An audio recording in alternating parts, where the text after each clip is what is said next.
Hello, sweet grievers. Mandy here. Restorative grief is all about creating easy access to healing, no matter where or who you are. That's why I want you to remember that if you want grief support beyond a podcast, then perhaps it's time to consider a one on one coaching connection. You don't have to implement all these grief strategies alone. Use the link in the show notes to learn more at mandykpart.com/coaching or reach out to me on social media because I'm here for you, okay? Now let's get on to this week's episode. Welcome back to Restorative Grief with Mandy Capehart. You are listening to episode 154, titled How to Reclaim Your Belonging.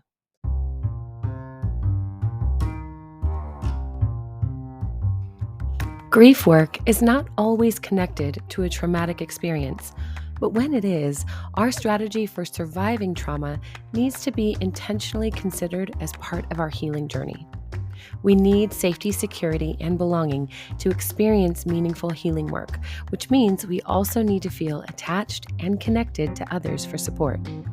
So as we get to know ourselves, we can learn about our base attachment style in relationships, how that impacts our grief work, and work within our stories to create a solid sense of belonging. Attachment trauma is, at its core, the trauma of belonging. It encompasses the deep, often hidden wounds that arise from broken bonds and fractured connections. As we navigate the landscape of grief and healing, it becomes clear that safety, security, and a sense of belonging are paramount. Without these, our journey can be fraught with additional threats and trauma. Understanding and addressing attachment trauma can provide a foundation for healing, fostering a sense of security that allows us to safely explore our inner world without fear. Attachment trauma originates from disruptions in the early bonds formed between a child and their primary caregivers. These disruptions can take many forms, including neglect, abuse, or inconsistency. The impact of these early experiences reverberates throughout an individual's life, shaping their relationships, self-perception, and capacity for emotional regulation. So, in order to heal and even do the grief work, we need to honor the importance and impact of these early bonds. Grief is not just about losing someone. It's often about losing the safety and security that person provided. Our early attachments shape our understanding of the world and our place in it. Attachment trauma extends beyond the initial pain of separation, influencing our ability to form secure relationships and navigate life's challenges. If we are going to transform our experience of grief, we have to get to know ourselves more intentionally. To know where we're headed, we have to know where we've started. John Bowlby, the father of attachment theory, identified 4 basic characteristics that define attachment and are crucial for understanding the dynamics of attachment traumas. These principles are safe havens, secure base, proximity maintenance, and separation distress. The safe haven principle refers to the idea that a caregiver provides a safe haven for a child, a place where they can return for comfort and reassurance when they feel threatened or distressed. The caregiver's consistent availability and responsiveness are critical for developing a sense of security. Second, a secure base allows the child to explore the world with confidence, knowing they have a reliable source of support to return to. This principle fosters independence and encourages healthy risk-taking and exploration. Proximity maintenance highlights a child's need to stay close to their caregiver, ensuring that the child can readily access their caregiver for comfort and protection, reinforcing their sense of security.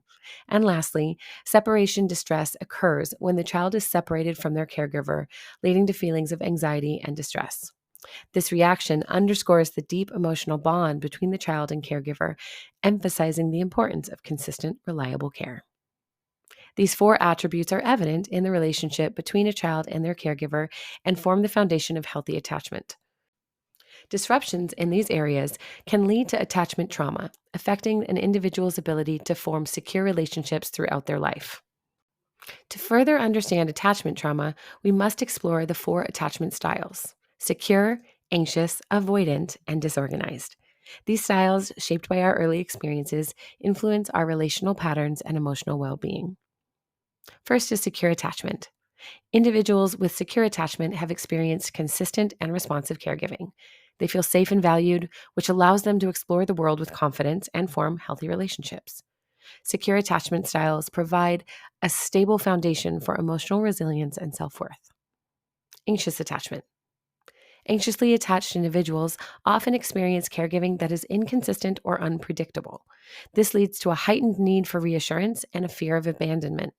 They may become overly dependent on others for validation and struggle with feelings of insecurity. Avoidant attachment. Avoidantly attached individuals have learned to suppress their emotional needs due to caregivers that are distant or rejecting. They often appear self reliant but can struggle with intimacy and vulnerability. This detachment can hinder their ability to form deep, meaningful connections. Finally, disorganized attachment. Disorganized attachment arises from caregiving that is frightening or chaotic. Individuals with this attachment style often exhibit contradictory behaviors, seeking closeness while also fearing it.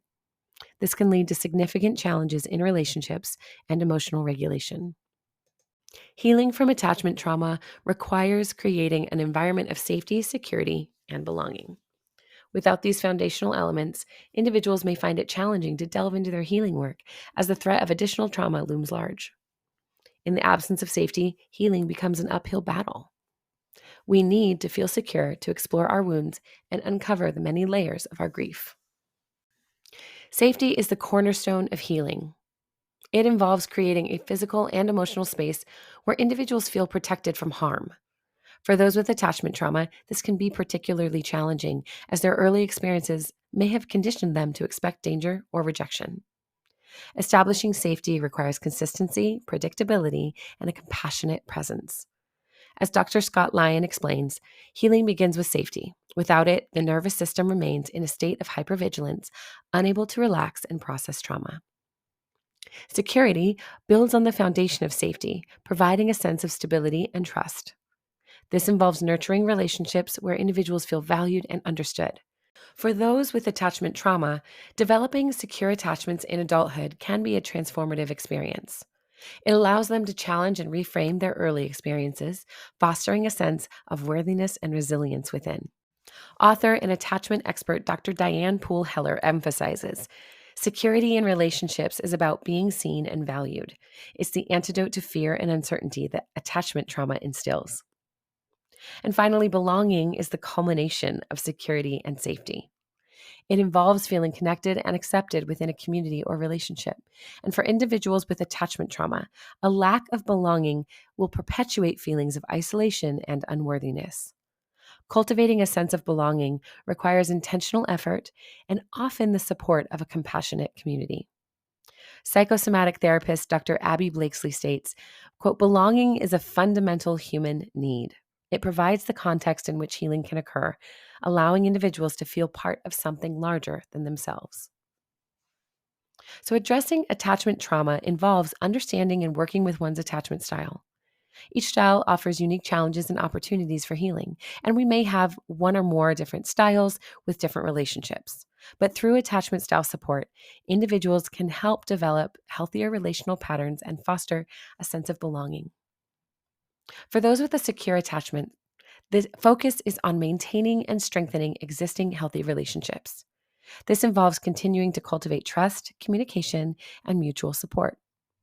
By doing so, individuals can reinforce their sense of safety and security, providing a stable foundation for navigating their grief and trauma. Individuals with anxious attachment styles benefit from reassurance and consistent validation. Therapy and support groups can offer a safe space to explore fears of abandonment and develop healthier coping mechanisms. Building self worth and learning to self soothe are crucial steps in reducing dependency on external validation.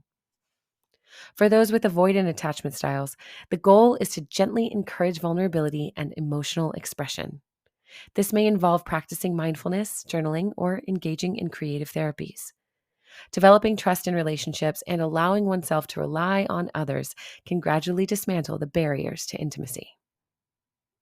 Healing disorganized attachment requires addressing the underlying trauma and creating a sense of safety within relationships. So, trauma informed support, such as EMDR or somatic experiencing, can help process traumatic memories and integrate the fragmented parts of the self. Building a support network that provides consistent and compassionate care is essential for fostering a sense of security and belonging. One powerful tool that we love to use in grief work here is reparenting for individuals who are healing from any type of attachment trauma. Reparenting involves providing oneself with the nurturing and care that may have been lacking in their childhood. And by developing a sense of belonging with oneself, individuals can translate this into more fulfilling relationships with others.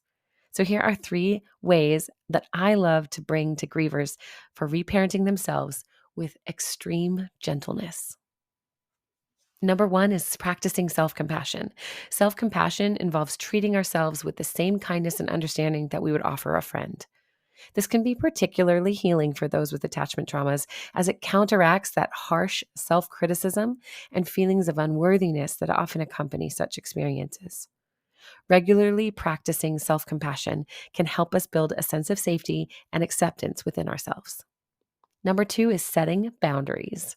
Setting healthy boundaries is crucial for maintaining a sense of security and autonomy. For individuals with attachment trauma, learning to say no and prioritizing their own needs can be a transformative act of self care. Boundaries provide a structure within which we can explore our emotions and heal without fear of being overwhelmed or exploited. And third, engaging in self nurturing activities. Engaging in activities that bring us joy and comfort can help us reconnect with ourselves and cultivate a sense of belonging. This might include our hobbies, creative pursuits, or spending time in nature. But by prioritizing any type of self nurturing activity, we can reinforce the idea that we are worthy of care and attention. Attachment trauma, the trauma of belonging, leaves deep imprints on our hearts and minds. So, as we grieve and work to heal, we need safety, security, and belonging to navigate our inner landscapes without an additional threat of trauma.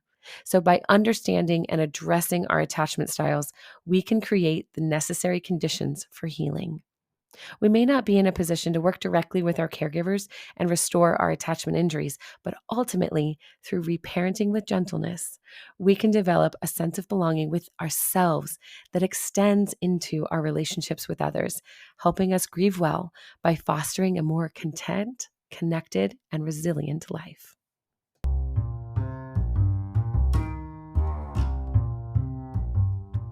Thank you for listening to episode 154 of Restorative Grief. Attachment work is such a vast opportunity for healing in our grief stories. Grievers often seek a place to lay our blame when we're hurt, but playing the blame game only creates more victims. This inner work with our attachment style, reparenting, and learning what moves us closer to ourselves and others in relationship is the basis for a lasting change to how we show up for life. Isn't that what grief work is all about? If this is your first time listening to the show, I hope this more heady conversation gave you some insight about another pathway toward your own healing. Please take a moment to subscribe to the show, leave a review, and share this episode with a friend. We're always open for new patrons of the show as well if you're interested in supporting the work or gaining additional grief support resources. So check out the show notes for details on how to connect. And before we go, as always, one last thing. Please remember, the only solution for grief is to do the work of grieving. Thank you for listening. I'll see you next week.